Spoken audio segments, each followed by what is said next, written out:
Tout d'abord, les membres de la CONACYCED, la Convention nationale des syndicats du secteur de l'éducation nationale, sont en grève d'avertissement depuis hier. Ils revendiquent, entre autres, la réhabilitation de leur mouvement syndical, l'amélioration des conditions de travail et le paiement de la prime afférente à leur fonction. Le point, c'est avec Gabriel Guillain-Lemami et Gérard Miendo de notre rédaction.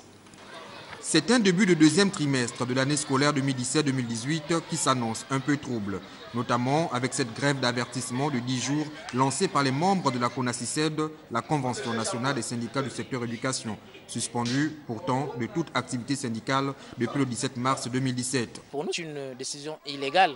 Elle est en violation de la Convention 87 de l'OIT qui interdit à tout État membre de suspendre ou soudre les organisations des travailleurs ou d'employeurs. Or, le Gabon est État partie de l'OIT.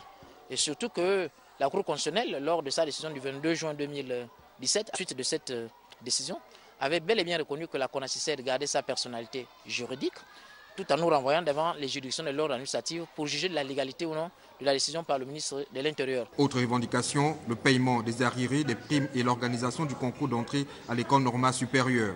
Vous vous rappellerez que ce concours avait été reporté sine die les 24 et 25 juin 2016. Jusqu'à ce jour, le concours n'a pas été reprogrammé. Les situations administratives qui sont bloquées, nous voulons bien la reprise donc, de la régulation de ces situations administratives.